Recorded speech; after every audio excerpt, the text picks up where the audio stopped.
Hey everybody, Sanavi here, and I'd like to talk to you about my Cyclone Shockwave Slayer build. Today the patch notes in the reveal dropped, and the build received no nerfs. In fact, we got a pretty significant buff, 20% more damage, not increased, but more damage to every gem level to all Cyclone skills. So effectively it's almost like having an extra support gem on our Cyclone setup. The build was already fantastic in 3.26, and I'm even more excited now for it in 3.27. So just like I did for last league, I leveled up a test character in a private league SSF environment over the last couple days, been streaming almost every day and showing people what the build looks like in a really restricted environment, no trade, no economy, league start fresh character progressing through the Atlas, and that's what you see before you right now. I was able to complete most of the Atlas, get my 4 Void Stones. I did a couple different Atlas trees, obviously a destructive play for farming up my frags to do Void Stones, but then I had a Blight Ritual tree. I was trying to get some Omen of Connections to see if I could get lucky for 6 links, as well as just doing Blight for easy bubblegum currency and trying to get the Stampede boots. And I also had a Heist tree with some Harvest. My original intention with this tree was to target farm blueprint runs to see if I could get replica Stampede. Unfortunately, I've been pretty busy with work this week, so I didn't have a lot of time to set up my heist rogues and all that. So I abandoned this pretty early on and went into just doing some passive blight farms. So what I'd like to do right now is talk about this character's gear a little bit and how that went. I'll do a T16 demo so you can see how the character plays, and then we'll swap over to my main character. I'll talk about its gear, do a T17, and then we'll finish everything up with going over the POB and what my thoughts are for League launch next week. So looking at the gear for the character here, I had some successes and some not successes. So I got a 6-link staff pretty early on. I wasn't able to craft anything better than this damage on it. However, I did get a craft on this staff, which is slightly better, so a little over 600 PTPS, but I've been unsuccessful in 6-linking this guy. So this was the weapon I actually used to get through all my Atlas progression and Void Stones. I have a pretty decent chest. This is where my Cyclone 5-link is. Really nice armor roll. Some additional fizz damage reduction. The life roll is kind of sad, but it is what it is. The rest of my gear is pretty much life and resistances, nothing too crazy on all of these other items.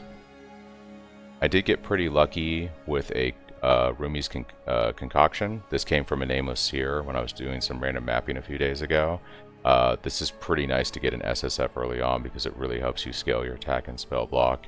And then I did get a Carnage Heart. I actually saw 2 of these drop. They're fairly common drops, and this is actually a really great unique to use early on the build. It helps with our stat requirements, some resistances, and lots of leech and damage. So that's pretty much the gear for the character. I'm going to go ahead and do the T16 right now so you can see what the gameplay and damage is like on this build. I've been running lots of jungle valleys. I've been finding this map set kind of fun this playthrough, so this is what I've been doing. In terms of mods, you just basically want to avoid cannot leech, and I find can't regen life and mana to also be a little annoying.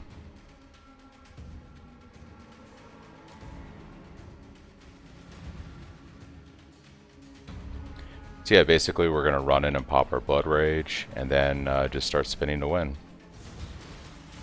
The addition of General's Cry in 3.26, thanks to the Jung tech, has been really nice for this build. It kind of rounds out our damage and really helps us in our single target situations.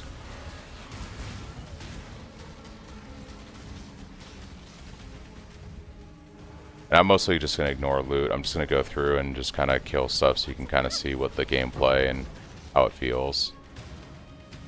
But yeah, it's been a blast. I find that league starting my Cyclone build is really comfortable. Once we go, oh, nice little 5-link there.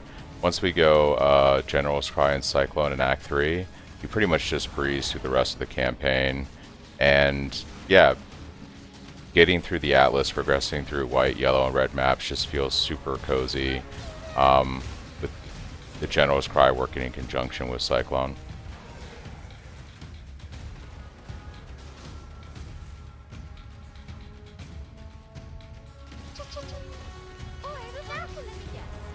I haven't been doing anything with mercenaries because I wanted to really test what the build is going to be like without the support of a mercenary. So I will look at their stash and their gear, but I haven't used a mercenary at all in any kind of support role by hiring them from level 1. Like, I never used a mercenary at all this entire run. But I did kind of, I will look at their stash and just see if they have anything nice at a glance, because, you know, on the chance that they have a mirror or something crazy, or like, you know, a stack of chaos or divines, I will take it. Open jaws. Looks like I got a follow real quick on Twitch off stream, so thanks to Dan for that, much appreciated. So yeah, pretty much we're getting to the boss here. I should be doing destructive play right now, so we'll get a couple to spawn. But yeah, as you can see, super, you know, with basically no gear on SSF, nothing crazy, considering I've been playing this character on and off for 6.5 days now. Yeah, just really comfortable doing T16s. Should get a couple bosses in here now.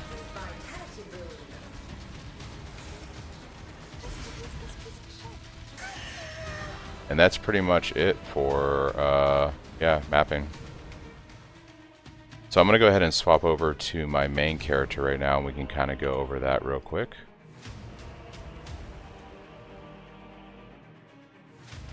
So this is my 3.26 Mercenaries character.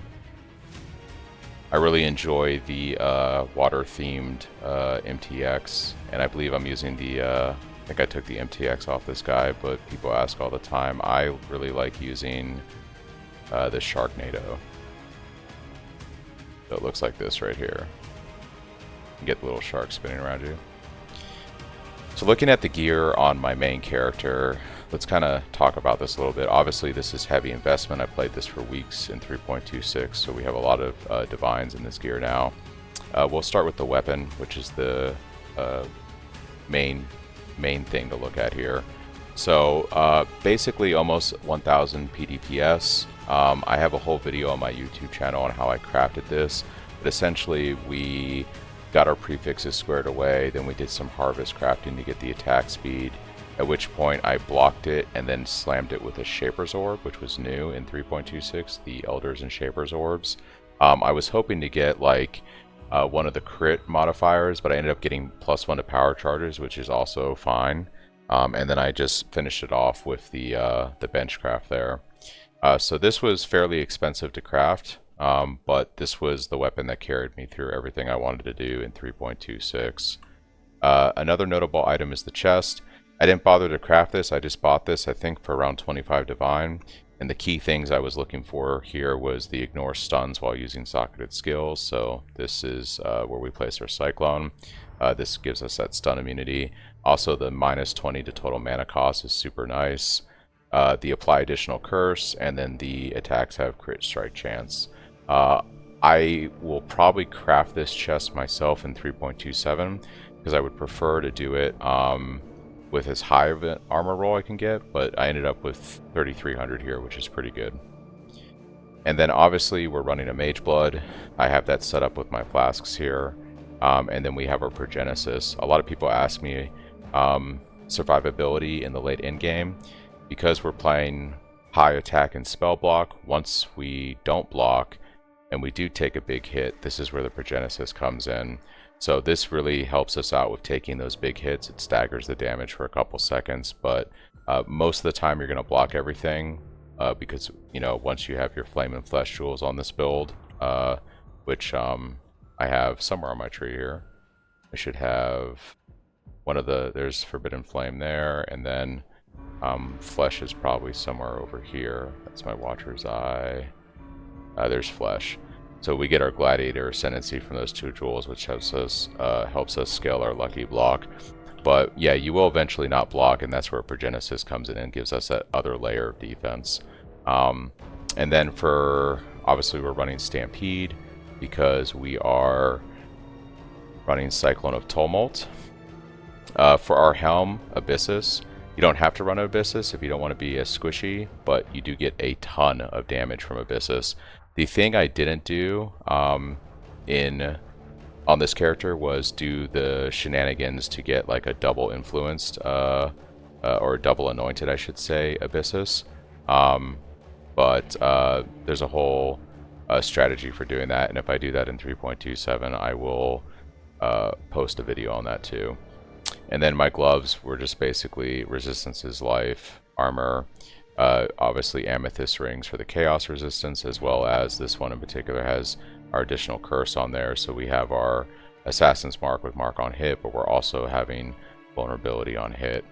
And then just a really juicy amulet. Lives on. Sorry, So do its most had another a sub from Daniel there, thank you. And then we have our amulet that has obviously lots of stats. This build is very stat heavy for dex and intelligence, so I'm just stacking stats here as well as some accuracy, and then squeezed on some life with the benchcraft. So that's pretty much the gear on this character. Very expensive investment, but once again I played this for weeks, sunk every dime or divine I could get into it. As far as our skill tree goes, I'm using, you know, Watcher's Eye with the Impales mod on there, and double damage while using Pride. We have our Flame Flesh like I showed off. We have a Lethal Pride Jewel. You want to look for a very specific value when placing your Lethal Pride in here, and to maximize the amount of DPS you can gain, and it essentially works out as being as good as having a Light of Meanings. So Light of Meanings were really expensive in 3.26. I was able to get a Lethal Pride with a very specific roll. I POB'd it out, and this allowed me to get similar damage from that jewel slot. And then just stacking tattoos for the block attack damage, so I can scale my spell block as high as my attack block to almost 90%. So all this stuff's in the POB we'll go over later, but that's currently what this guy looks like. So I have a T17 here that I rolled real quick. We'll go ahead and run this. I actually haven't done a T17 in like 2+ months now, so we'll see how this goes. But it should be pretty smooth.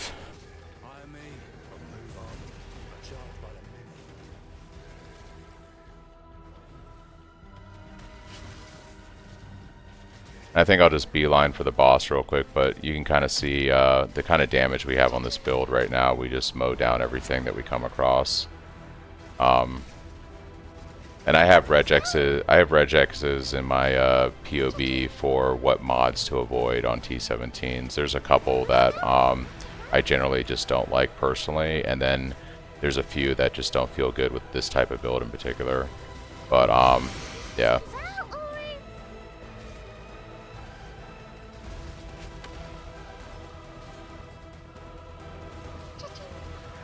Alright, so we're at a boss here, so we'll go ahead and get this going.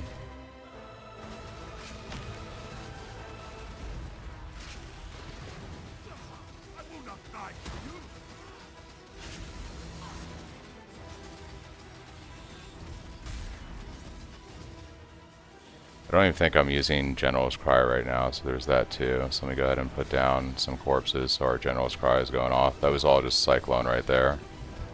Now I have actual clones spawning from my General's Cry.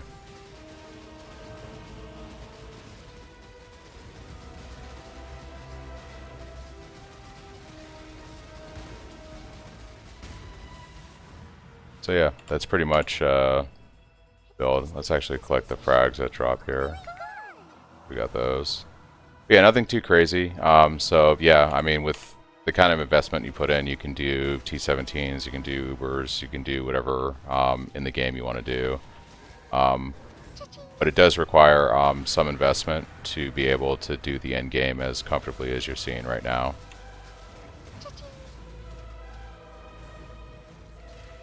So that's pretty much the build at its like highest level. Plays really smooth. Feels pretty good. So I'm going to go ahead and bring over the POB, and we can kind of talk about some things in detail here. So looking at the POB, I haven't made a lot of changes. I did some slight tweaks as I was leveling some test characters, and I'll kind of go over how the POB is laid out for anyone new that might be interested in following the build. So the way I have my POB set up is if you come up here, I have drop down menus that guide you through every level of the build, every phase of the build, I should say. And as you select one of these loadouts, it will not only update the skill tree, it will update the skills, recommended items, as well as config settings here. So when you start out up until level 13, this is my recommended pathing here, and we're going for bleed nodes first. The idea is early on you're going to want to play either Spectral Throw or Splitting Steel, whatever skill that you feel like playing for the first act. These are the gems I recommend picking up, so whatever your active main ability is going to be, as well as a movement skill. I like using Decoy Totem early on just to help with baiting bosses. Obviously you want War Banner as soon as possible, and then a Precision just kind of helps you stay hit capped. But the idea is right before you do Maryville at the end of Act 1, you're going to be able to pick up Sunder. And once we get Sunder, you're going to swap to a two-hand axe, and you're going to play two-hand axe Sunder all the way to Act 3. So I have the recommended gems here, and then it says right here, swap to Sunder end of Act 1, and this is my recommended gem setup for Sunder. We're going bleed because Sunder with a decently rolled two-hand axe, so just doing the blacksmith whetstone recipe in order to just get a guaranteed fizz roll on like a jade chopper, in conjunction with chance to bleed in these nodes on the tree, you're going to be hitting stuff really hard. You're going to be mowing down rares. It's going to feel really good. As we go up to level 24, we're going to continue to take some points down here because eventually we're going to pick up these bleed points. But in particular, the first thing you want to do after level 13 when you're pathing this way is you want to pick up this mastery martial experience to get this two-hand mastery. Attacks with two-handed weapons deal 60% increased damage with hits and ailments. This is nasty with bleed. Essentially, when you go to do the Act 2 boss and you have this mastery and you have just a, level 20-ish axe with, once again, a good fizz roll on it, you're going to be mowing stuff down. It's going to feel really good. So then we get to Act 3 in our 30s. You're going to see we picked up some more bleed nodes here and here, and we took some life. Around this time, you're going to be ready to make the swap to Cyclone and General's Cry. So we pick up Unwavering Stance because nothing feels worse than playing Cyclone and getting stunned. So you want to pick this up, and then whenever you unlock Ciosa in the library and you have access to all the gems, you're going to want to start looking in Act 3 for a staff that you can craft a fizz roll on, once again using the vendor recipe.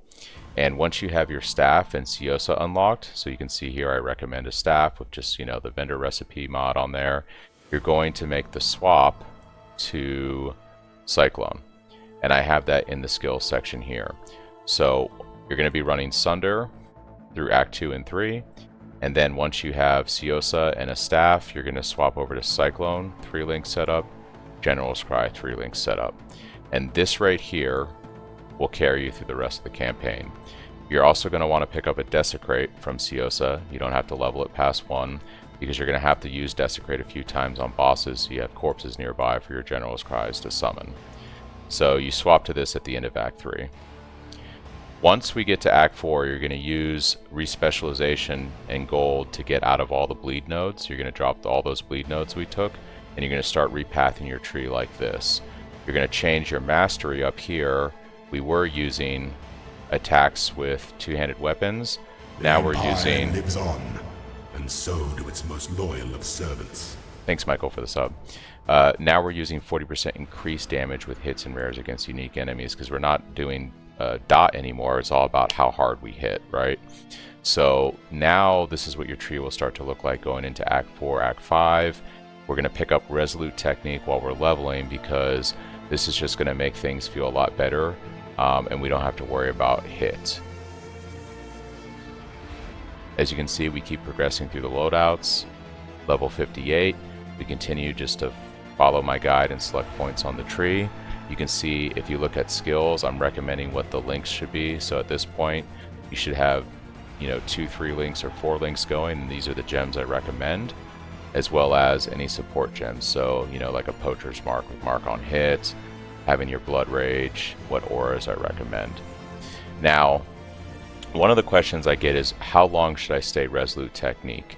In my guide, I recommend, I give you a tree, I should say, for crit at level 90.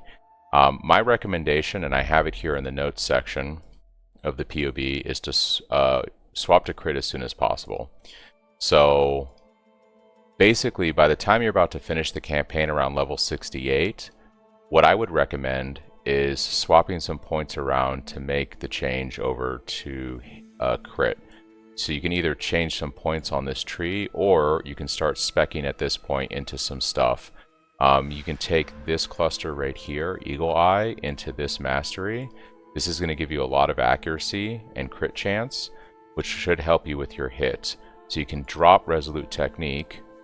Let me swap over to, say, Cyclone real quick. So you can see our hit chance is like 98% right now. Once I dropped Resolute Technique. Without this cluster, we're at like 68%. So right around the end of Act 10, when you're about to go into maps, before you drop Resolute Technique, you could start putting a few points into this cluster right here.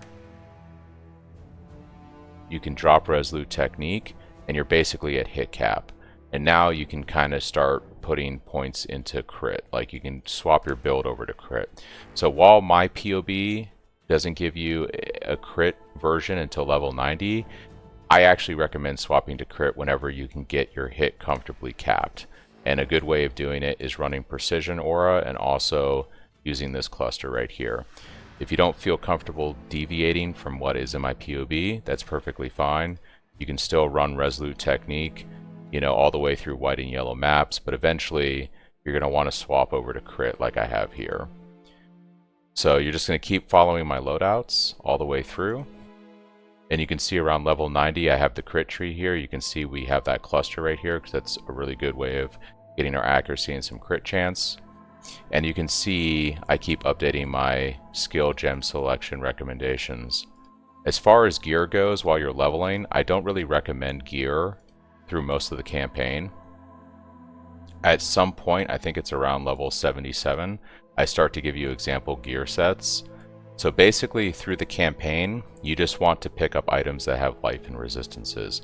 Your goal is to have as much life and resistances as you can, and make sure that you keep upgrading your staff. However, around maps, when you're in your late 70s, I start making some recommendations on items. So for instance, you want to pick up a Rumi's Concoction as soon as possible. This helps get our attack and spell block maxed at 65%. You can see without Rumi's, we're at 65.47. So you want to get one of these pretty early. I recommend something like Hajoni's. It's a pretty decent staff. Usually they're not too expensive. And this is a nice weapon that will carry you through like white and yellow maps. And you can see, like, I'm recommending basically armor bases with life. And you can throw your resistances on however you need to cap them out. But around level 90, you're going to see I start recommending more and more specified gear. So around 80 to 90, when you can afford a Stampede, you're going to want to pick these up, and it's going to allow you to swap over to Cyclone of Tumult, which is does more damage than regular Cyclone. The downside to Cyclone of Tumult is it has like it slows you down. So in order to negate the speed penalty of using the gem, you have to run Stampede, which makes it so that you don't go super slow. So basically, if you just keep following my loadouts, look at the gem selections, look at what items I have in the gear section too, and you can kind of like use that as a guide for gearing your character. You can see that I have a level 95 crit tree with gem selections. I then provide a level 95 tree that doesn't use Abyssus. So I basically just put in a helm that doesn't have Abyssus, that isn't Abyssus, I should say. So you can see you have a lot higher physical max hit. If we look at the crit tree with Abyssus, you can see it's like 6k less max phys hit. But notice that the damage is considerably less. So Abyssus is a huge damage multiplier. You know, 18.7 here. We don't use Abyssus, we lose quite a bit of damage. But 11.7 million damage is still more than enough damage than you'll need to just cruise through T16 maps and do bosses and stuff. So if you want to be tankier, you don't have to use Abyssus. You can use a pretty nice crafted helm and gain a lot of max fizz hit there. So that's pretty much my POB. That's how you navigate the loadouts and follow the recommendations for pathing on the tree, what skills to use, and then the items. I have a notes section here. The notes section has some frequently asked questions. It then has some recommendations on leveling. I have some regex codes here for what map modifiers to avoid on T16s and T17 maps. And then if you're playing SSF, I've created some trees, and I will update this once everything updates to 3.27. Right now it's still 3.26. But I have some trees for essentially SSF. So how to path your first tree in terms of helping with map generation. And then once you unlock your second tree, I recommend setting it up for generating boss maps so you can finish your void stones. And then I offer a third tree if you're interested in doing, say, blight farms. You can really do whatever you want on your third tree for whatever your T16 farming strategy is going to be. But in SSF, I like doing blight because it gives us oils, and then you can, run a chance at getting the stampede boots. But yeah, I have some tree recommendations and links to the tree planners for each one right here if you're so interested. The last thing I want to touch on is bloodline ascendancies. We don't have a lot of information on bloodline ascendancies right now. I will be going over it as more information comes out. I feel like Slayer is the perfect kit for Cyclone. I think that if we were to drop ascendancy points, we don't want to drop Headsman. I think 20% coal is just too good to drop. So I think you want to keep this. I also think I don't want to get rid of Leech. Having that defensive layer of Overleech is a defining characteristic of Slayer. So I think the 2 points I would look at dropping would be Impact. While losing the increased AoE wouldn't be great, there might be something really powerful with the Ascendancies that justifies losing these 2 points. There might be something powerful enough to justify losing everything, but my gut instinct feels like keeping Bane of Legends into Headsman as well as Brutal Fervor, and the first thing I would probably look at dropping is Impact if I was going to drop 2 points from the Ascendancy for one of the Bloodlines. But once again, I'll need to wait for that information to come out and to evaluate if it's worth making the swap or not. So yeah, I just wanted to go over my POB. I think that the current POB will suffice as long as there's not any major passive skill tree changes over the next week. This will be the POB that I'm recommending to anyone that wants to play the build. My plans for the next week leading up to league launch, I will be starting a new private league over the weekend, and I'm going to be testing leveling characters through the first couple acts so that I can get back into the swing of things and hopefully improve my leveling time during league launch. And I'll be around to take questions if anyone's interested or wants to see the build. I think I'm going to also continue playing my SSF character a little bit in this other league. I've been having a lot of fun playing this character, and I'd like to see if I can maybe finish off this staff that I've been working on or make something slightly better, and maybe do a few T17s on this SSF character. But yeah, buffs to the build, no nerfs. Really excited about 3.27. And yeah, thanks to all the support and all the feedback during the 3.26. The community has been great. There's been lots of amazing suggestions for the build, and I think that Cyclone is in an amazing spot right now, and it's going to be a fantastic league starter. So thanks for stopping by, and I'll catch you all later.